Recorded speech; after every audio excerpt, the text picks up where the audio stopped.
Welcome to episode 19 of the Passionate Purpose Podcast, where we interview people over 50 who are pursuing new direction for their lives. It's an opportunity for men and women to tell their stories, their way, in their own words. I'm Greg Gerber, the founder of Forward from 50 and your host for today's show. Today I'm interviewing a man I've known personally for more than 16 years. I met Todd Kuckkahn when I was working as a recruitment coordinator for a youth mentoring program back in Madison, Wisconsin.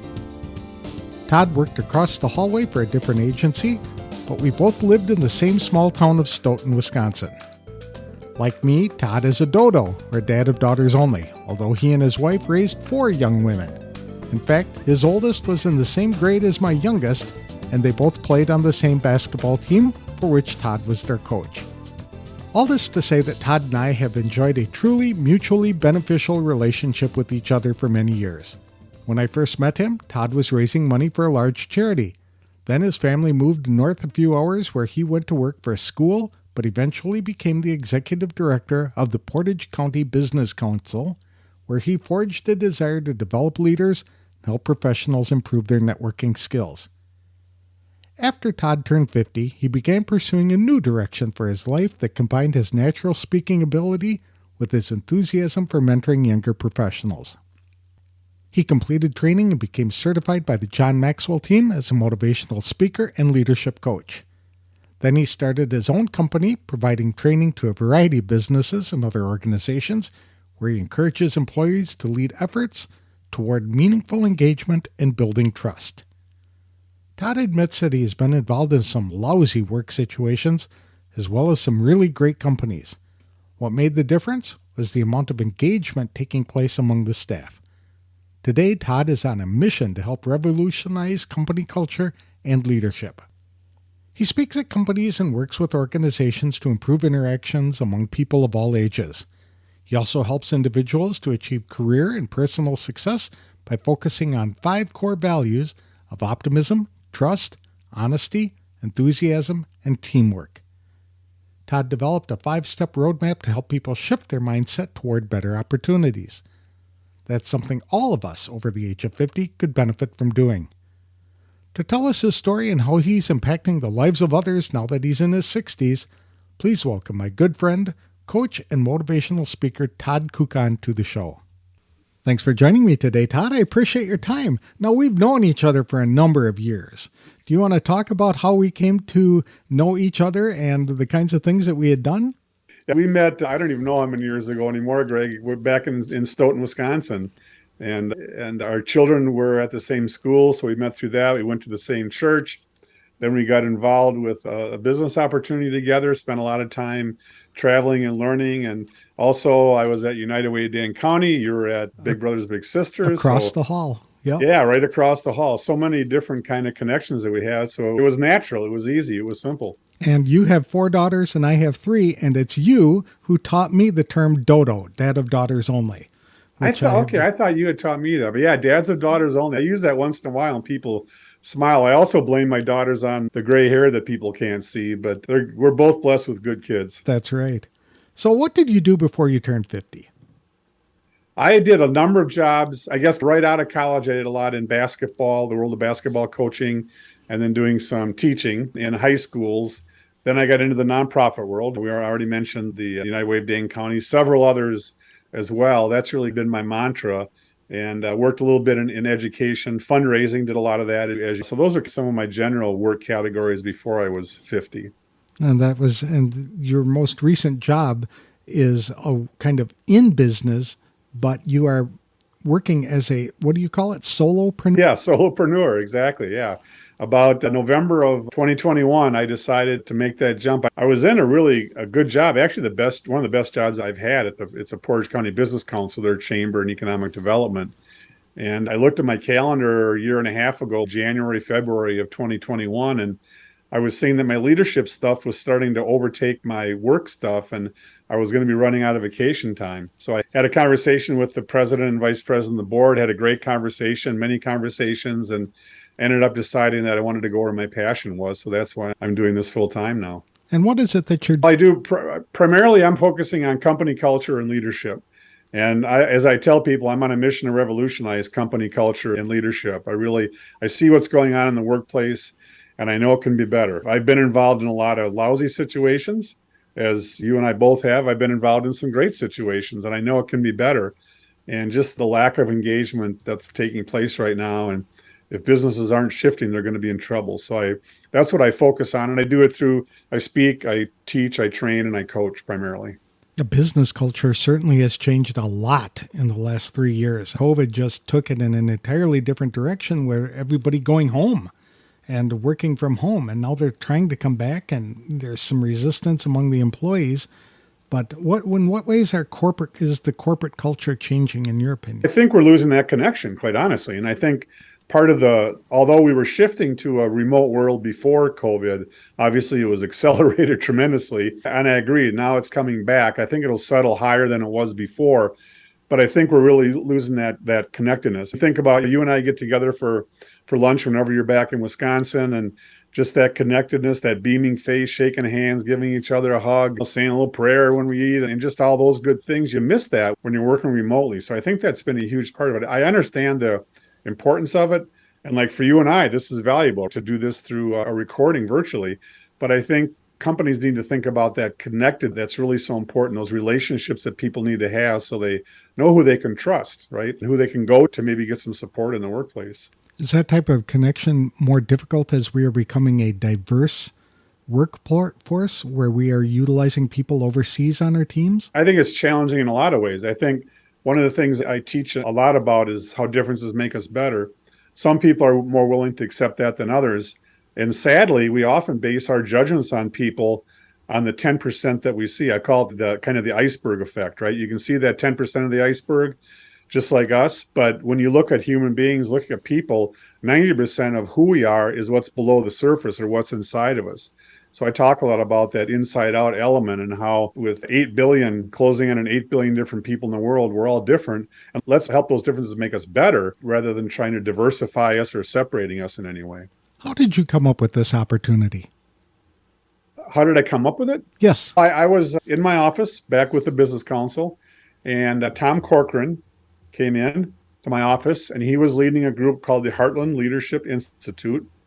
He said, Todd, we'd like to partner with the Chamber of Commerce. What can we do to help promote what we're doing? And they were about to they're in the middle of doing a Live to Lead, a John Maxwell event where he brings in celebrities from around the country and they do speaking on leadership. Matter of fact, there's one coming up October 7th.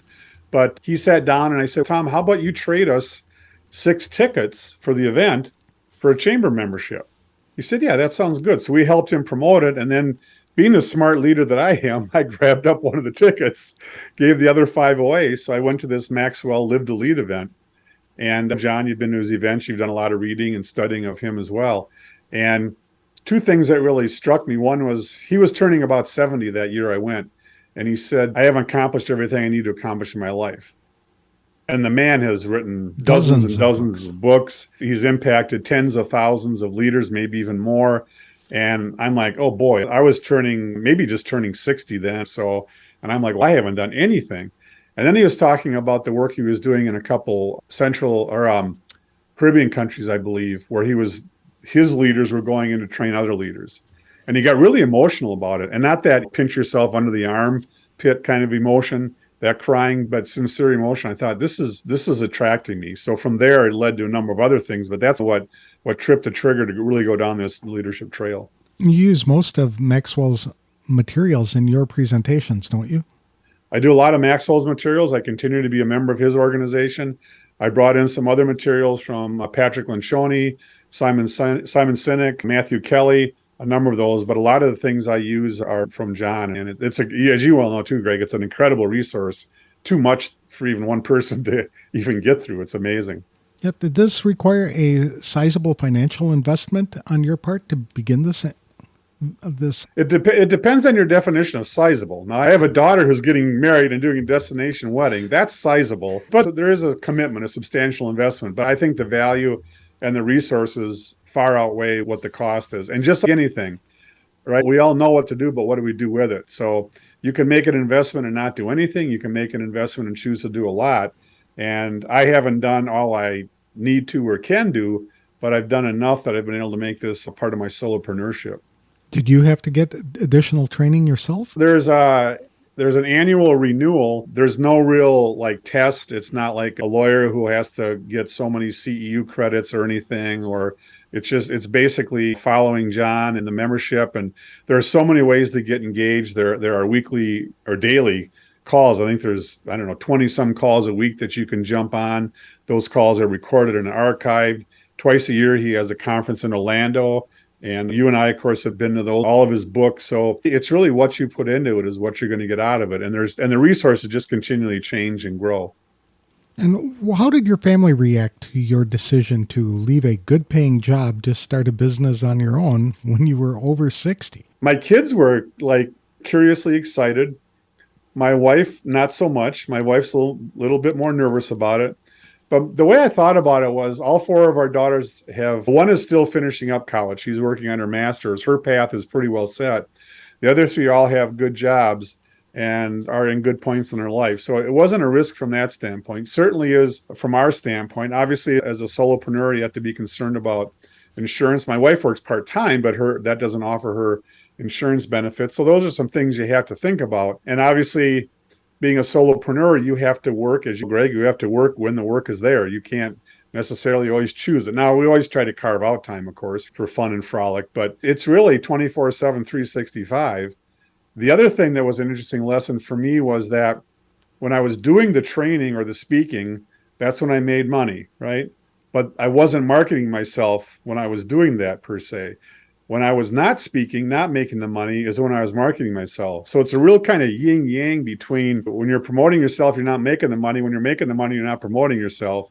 And that's something I learned a lot about. And there are systems, of course, where you can market yourself. But that whole thing as a solopreneur has really been an interesting transition for me. Did you take any tests to identify your personality traits or natural skills that kind of encouraged you to go in this direction? I've taken throughout my career a number of different tests. Maxwell actually offers the DISC program. You can become a trainer and then a consultant. It's a two-step process. And then you can utilize the tool with others. But yes, I've taken that assessment myself, learned a lot about myself. And I tell you, it was scary, funny, good how accurate it was. Because I'm an I personality style. I'm enthusiastic, outgoing, optimistic, energetic. And that's fine. But when I want to get something done, sometimes that gets in the way of me getting something done. Where a C personality style, more compliant, more conscientious, they're going to get things done, but they're not as outgoing and want to interact with people as much. But fortunately, we all have all four of the different elements of DISC, the DIS and C in us. Mine just happens to be predominantly I with some S. And so I try to surround myself with people who have those other attributes, who are really driven. And actually, I get together once a week with two other gentlemen, and they're both a little more on the D side, the driven side. And we have accountability things we talk about and do. And that really helps me along the way. So trying to surround myself with people whose strengths are my weaknesses. Would one of those tests help somebody who is struggling with what to do with my life after 50 to identify some things that they might be able to do or should avoid? Absolutely. Yeah. And you're right. It works both ways. Yeah. The DISC report from the Maxwell team is a 30-page report, and it starts really from the inside. There's some data, some graphs that are produced. It talks about what your style is. And then as you move on into the report, it talks about where's your strengths, where's your weaknesses. Here's some things you should consider working on. And really, they focus a lot on working on your strengths, not necessarily your weaknesses. Sometimes we focus on weaknesses, and we really should be finding people to fill in our strengths. And then as you get further in the report, there's actually an action plan that you can complete, some questions you can answer that I walk people through that kind of help them on their next step. And from there, sometimes people will hire you on as a coach, or they may bring you into your company to do some work with the leadership team. But I believe it can definitely help people, like you say, over 50 who are trying to search for that, get started on that why journey to figure out who they really are rather than what they are. If people who are familiar with Forward from 50 wanted to take that test, could they contact you? Oh my gosh, what a setup. I love it. That didn't even cost me anything. Yeah, absolutely, Greg. I'm more than happy. And I love to get on the phone or virtual, whatever, face to face if they're in central Wisconsin and talk about opportunities. And maybe disc isn't the route to go, but that's certainly a good first step. And I'd be more than happy to. And I can send people a sample report if they want to look at it to see what it's like before they jump in and invest in it. But I think it's an investment. So, do you do more speaking or coaching? I do more speaking by far. Yeah. Speaking and training are probably my top two. The thing I love about speaking is typically you can impact more people at one sitting than maybe in other avenues. So I really enjoy doing that. I've got a little ham bone in me. So I love getting up in front of people and chatting it up, having those conversations. But yeah, definitely enjoy speaking. How do you find your clients? A variety of means. What's happening now, which is good, is people who have heard me speak are starting to refer me to other people who are looking for speakers. So that's one tool. There's a lot of contacts that I have in that regard.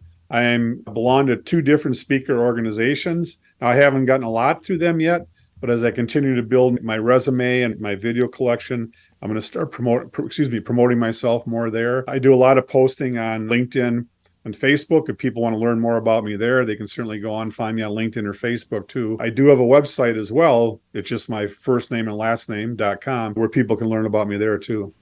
That's pretty good. Have you found that age is a problem for you? Because a lot of people, it's got to be new and young. And people like us, we're old and wise.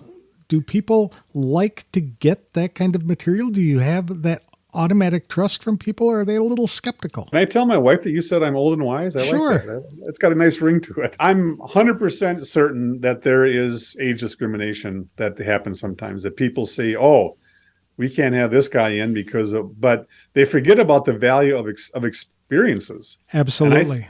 I think that is so incredible. I've had some great experiences in the workplace. I've had some horrible experiences in the work. I've been fired 4 times. I've had 15 jobs though, so that's 25% of the time.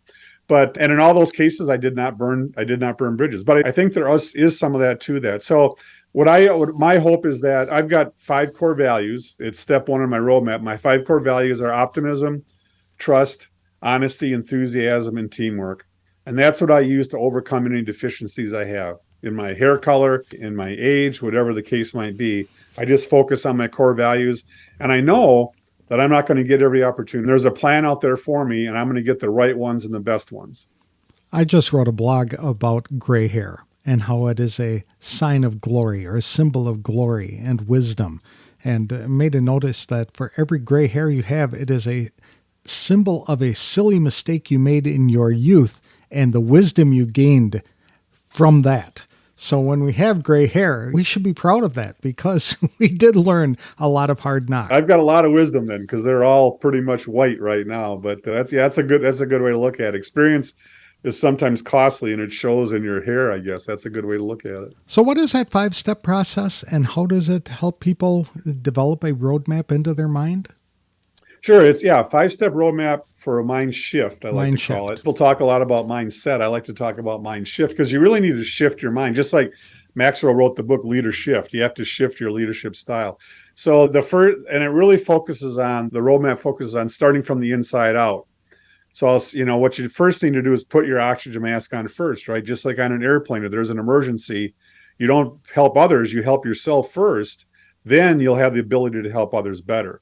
Same thing with this mind shift. So we go through a core values exercise where we talk about your core values, what's important to you, your who. Then the next exercise, it's called Wheel of Life. And we look at 9 different elements of our lives. It's not as simple as a life-work balance, that teeter-totter that we often talk about. It's much more complicated than that. So we'll go through some exercises related to that. Then we get into the topic of differences make us better and talk about how we're different, yet those differences make us better and how we're the same. The 4th element, there's really not a lot of exercise that I go through, but I challenge people. And the 4th one is your comfort zone. You need to get out of your comfort zone to be able to move forward. You have to be willing to accept failing. I just heard the other day a presentation, and Kobe Bryant, who's one of the best, if some will argue the best ever basketball player in the National Basketball Association. And even if you don't know him, that's fine. But Kobe Bryant missed 14,481 shots, an NBA record. He also made probably the same number, but he was willing to take those fails, just like Edison, they say, failed 10,000 times and inviting a light bulb. So when you break out of your comfort zone, you have to be willing to fail. And if we have time, I can tell the Facebook Live story about how I failed dramatically. Then the last step is actually the DISC assessment. So we start working from the inside out. And with that DISC assessment, that can really help you in the workplace as an entrepreneur or in your own business as an entrepreneur. So it really helps evaluate who you are and your strengths. That working as an entrepreneur within a business is a very unique idea that is just probably only a couple of decades old, isn't it? Yeah, and actually, I just heard about it in the last year. That's how slow I am to take things up. You're much more well read than I am, but yeah, it's INTRA, and yeah, it's about how you can still live your passion in your job, in your workplace, and carry that out. And it's a different concept, but I think again, if people can make that mind shift and think about that, not everybody is right to be an entrepreneur. Not everybody is right to be in the workplace. So you need to find out where you're strongest. And if you're strong in the workplace, then make it a place where you can share your passion, share your who, make progress, make an impact on the company, make an impact on your coworkers, and even going on to making an impact in your community. I would think mind shift is really important for people over 50 because if they're settled on this is the way I've always done it, the world is marching ahead at remarkable speed. So they need to shift their minds in order to stay active and up to date with the way things are. I think, yeah, and I think that the comfort zone too, like, plays into that, because when you're a little kid, you'll try anything, right? And sometimes as parents, we scream because no, don't do that. But as you get older, we tend to be more conservative in those things that we like to try and do. And I will tell you, I've gotten more conservative in the physical things that I've tried, certainly. But in terms of the things I've tried mentally or with my leadership and culture business, I tried a lot more things and I failed in some. I've had trainings that we've had to revamp. I've had speaking engagements where I wasn't rehired again. So that happens. But you just really need to know that there's a plan out there for you. And the other thing that was told to me was everybody has a message and everybody needs to hear your message. Now, your message might not resonate with everybody, but if it resonates with one person, I've had people on my social media when I posted things have said things to me. You helped me get through chemotherapy, and that's holy cow. But that's the impact you can have by sharing your message, sharing your passion, sharing with what you believe in and who you are. All right, now we need to hear the Facebook Lives. So I'd never done Facebook Live, and the teacher in my speaking class said, all right, you guys have to either go to a comedy club and do a skit or do one on Facebook Live. There's no comedy clubs in central Wisconsin. So I go in our boardroom in my job and I put up a table. I set a chair on top of the table. I set a laptop on top of the chair because I didn't realize you could do Facebook Live on your phone. That's how challenged I was technologically. And this is only a year and a half ago. Partway through, as I'm talking about shopping with my mom, as she's in her 90s, I hit the cord I had an ear cord from the old ones, and I bumped it. So I straightened it out, plugged it back in. In the lower left-hand corner of the Facebook screen, people are starting to type in. They couldn't hear. I didn't even know that you could talk to people while they're talking on Facebook Live. So I'm like, I just plowed right through it because I was near the end. I didn't know what to do. So I just plowed through. And then I went back, and in the comments section, I typed in the punchline of the Facebook Live. So it was a bit of a disaster and comical. But now I do Facebook Live as often, not as often as I should, but I can do it anyway. But it was quite the failure when I did it the first time. What other challenges has this new endeavor brought to your life? I think the time factor, I talked about that before, the 24/7, 365, really figuring out, and I'm getting better at it, thankfully, is working out my time and really scheduling projects in my calendar. It's easy to schedule appointments, right? We schedule this conversation that's in my calendar. But in terms of tasks to get done, using my calendar, scheduling those in so I can really focus on those. Some take longer than you think, some take shorter than you think. But that's been a huge challenge for me. And fortunately, like I said, I'm getting better at that, which is critical. If you had to start over, would you do anything differently? Oh my gosh. Like my whole life? No, not your whole life. It's business opportunity. I think I would lean on others sooner. I talked about my strengths and weaknesses. My weaknesses, as you can tell, are in technology. So just about a month ago, I hired a virtual assistant through somebody that I knew. So I knew I could count on this person. And she's been doing a lot of work for me that it's time consuming work. And when she gets it done, it's going to be so helpful. She's done a lot of video editing for me. I paid somebody else to put together my website for me. And it was someone that I knew and trusted and helped her in her career. So she gave me a great value in terms of what it cost me. It gets back to that focus on your strengths and then find those people to fill in your weaknesses and jump on it as soon as you can. It might take a little bit of investment, but in the long run, it's going to pay off for you quite substantially. What rewards have you enjoyed by doing this? Again, I think it's the impact and the value on people and people coming up to me afterwards or sending me an email or on social media saying how I impacted them. I never thought, I did it because I wanted to change things, but I never thought of the personal value that it would bring to people and just the conversations. And like when you and I get together for lunch, I think that's been a great, or anybody else. It's just been in terms of relationships and getting to know people and trying to help you. I've helped a lot of college age and younger folks, millennials and Gen Zs, help them in their careers. I'll sit down to lunch for them for an hour and a half and just talk about where do they want to go and what can they do and give them some ideas and thoughts. And it's still up to them to do it, right? But sharing that wisdom, sharing that experience that we talked about before to help others, I really enjoy doing that. It's so fulfilling. So if you could state your purpose, like in an elevator speech, what would you say that would be right now? I'm on a mission to revolutionize company culture and leadership. Okay. And then the second piece, if it was a long elevator ride, I'd say I'd like to add more value to others than I receive through my faith. Those would be the two mantras. Do you ever see yourself retiring? No, I don't. As I alluded to before, it'll be a physical or mental challenge that wouldn't allow me to continue, again, because of the impact. I'd like to have more control of my time. I'd like to work for 2 weeks, then take 3 weeks off, then work for 5 weeks, and take a week, more control of my time. But I don't see not doing this unless it's taken away from me for those reasons. What are some of the things that are still on your adventure list or your bucket list? I want to speak to 17,120 people all at the same time. People say, why that? That's the capacity of the Kohl Center in Madison, Wisconsin, where my Wisconsin Badgers play.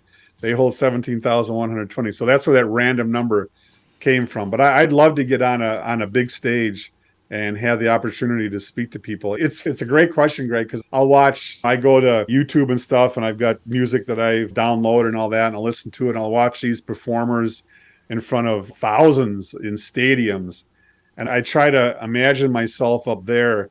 And I used to think about, why would those guys like to perform that same song 300 days a year? But the energy you get from the crowd, from being up on that stage to see that. And a lot of those musicians are continuing their careers well after 50 as well and still doing quite well. So it's not an age thing that holds you back. It's your belief system. Are you going to follow in John Maxwell's footsteps and write your own book? I have started. I have written a chapter for another book, someone else's book. I'm in the process, I think, of being selected to write a chapter. So I'm getting there. I'd love to. It's a commitment, but I think it's on the horizon. You're the consummate writer, right? Yes. It is it is a hard, difficult process to do, but very rewarding once you get. And you've written, I know, at least one book. Have you written more than one, or 3 right now? Oh, listen to me. I got to get those other 2 then. You have enhanced your skills in another area. I understand you started a podcast. Yeah, so this is crazy too. Aaron and I knew each other through the business council. And then when I decided to make the jump, he's not a solopreneur. He's a dualpreneur with his wife. So I wanted to sit down and talk to him about what's it all about. So we talked. We had a really good conversation. We talked again. Then we said, you know what? Let's start recording these, because we get into some pretty deep stuff, kind of like we are right now. And so we started recording them. Yeah, he said, you know what? We should do a podcast. I'm like, yeah, why not? There's only 5 million other people that are doing a podcast. But ours will be different. Ours will be the second best. We'll follow Greg. We'll be second best. But yeah, so we're doing it, and it's on company culture. So it's called Cruisin' Company Culture. It's not out there yet, so don't go Googling that yet. But I'll let you know, and then you can maybe let your listeners know. Sure. So it'll be live here within the next couple of months. Oh yeah, definitely before the end of the year we'll start sending some recordings out. Yeah, it's fun. It's like the Odd Couple. He has dark curly hair. I have straight silver hair. I guess he would be a millennial probably. I'm a baby boomer, But our ultimate goal is company culture and leadership. That's where we have the common thread, and that's that we talk a lot about the challenges in that area. What advice would you give to people over 50 to help them either identify or pursue their passion? I think just do it, right? And whether it's signing up for a Minute with Maxwell, it's a daily minute verse by Maxwell, start listening to him. Or whether it's picking up a Patrick Lencioni book or a Greg Gerber book and start reading it and trying to help yourself. Simon Sinek has a couple of great books about why, getting to your why. Journal about your day. What are you seeing? What are you sensing about your day? Write down what you're grateful for. But you got to write, you got to read, you got to think, you got to do, and it'll come upon. And that's what happened to me. I went to this Live to Lead. Heard John Maxwell. He impacted me. I read his book. Then I went to his certification. I'm not saying that that's what you have to do, because there's a lot of great authors out there. Maybe it's Tony Robbins, or maybe it's Gary, whatever Gary's last name is, who swears all the time, or who knows who the person is that might impact you. But if you sit in your lazy boy every night and watch the national news and get beat up with all the crap that's going on in the world, I guarantee you won't go anywhere and you'll be frustrated. So take act. The biggest gap in life is between what we know and what we do. That's right. And that goes to what you were talked about earlier, the mind shift that is essential. That if we're not growing in our skills or the things that we're thinking about or that we're doing, we're stagnating. And then pretty soon we're just sitting at home, staring at a computer, being on social media, and wondering, what's the purpose of my life? Yeah, I used to spend a lot of time on social media doing meaningless stuff. And then I said, you know what? If I take 10 minutes a day off of social media, off of Facebook, 10 minutes a day, that'll give me 2.5 extra days in the year to do whatever I want to do. Maybe it's riding a bike, or maybe it's reading, whatever it is. But it doesn't take a whole lot. If part of your life change needs to be exercise, start exercising 5 minutes a day. You don't have to become a triathlete the first day, right? It's that persistence and consistency that's going to make you change and start thinking differently. Surround yourself. Who are the 5 people that are closest to you? Think into that. Who are the 5 people that impact you the most? And I don't necessarily mean family. It could be anybody. And is that where you want to be? Is that the kind of person do you want to be? Or do you want to be like a Greg Gerber who's doing podcasts and blogs and writing books and doing all the things? Who do you want to surround yourself with to change, elevate the people around you, and that'll elevate who you are. You got me so fired up, man. I'm telling you. How can people get in touch with you? You got to know how to spell my last name. So it's my last name is Kuckhn. Kuckhn. First name is Todd. You put that together, put a .com on the end. That's my website. And like I said, I'm on LinkedIn and Facebook. My email address is related to basketball. It's called Bucky Buckets, Bucky Buckets at charter.net. I'm more than answer emails. Now, unless the first thing you do is try to pitch me something. Don't you hate that when you connect with somebody Absolutely. And the first thing they do is send you a 3-page letter on how you can make 7 figures? Or what they can do for you, or how you need to buy their product or service, yes. I promise you, I'm not going to sell you anything. You'll sell yourself on what I do if you think it's valuable. So any of those ways are great ways to call me. Or stop by, I live in Plover, Wisconsin, stop by my house. And get a free meal. And Greg and I will take you to lunch. That's right. There we go. Thank you, Todd. This has been enlightening, and I really appreciate your time and the advice. Greg, I love hanging with you, and I'm looking forward to lunch together many more times and staying connected. It's great to be on this with you. Thanks so much. Todd Kuckkahn has been a wonderful influence on my life for decades. He is one of the most consistently upbeat, forward-thinking people I've ever met. His attitude is contagious, and it's no wonder he is so successful today. But because I've known Todd for so long, I also know that fear worked like a magnet for many years to keep him tied to his comfort zone. Yes, having 4 daughters to care for was a good reason to pursue the security of a job with benefits for many years. Yet when Todd was closing in on his 60s and his daughters were established in their own lives, he saw an opportunity to spread his wings a bit and pursue something that he had wanted to do for many years. That was to coach people to change their mindsets and jump at opportunities coming their way, as long as the opportunities were good fits for them. Before I started Forward from 50, Todd walked me through a DISC assessment, which is a series of multiple choice questions designed to gauge someone's personality, strengths, and weaknesses. The resulting 30-page report, which includes charts and other data, helps to identify endeavors ideally suited to someone's strong points.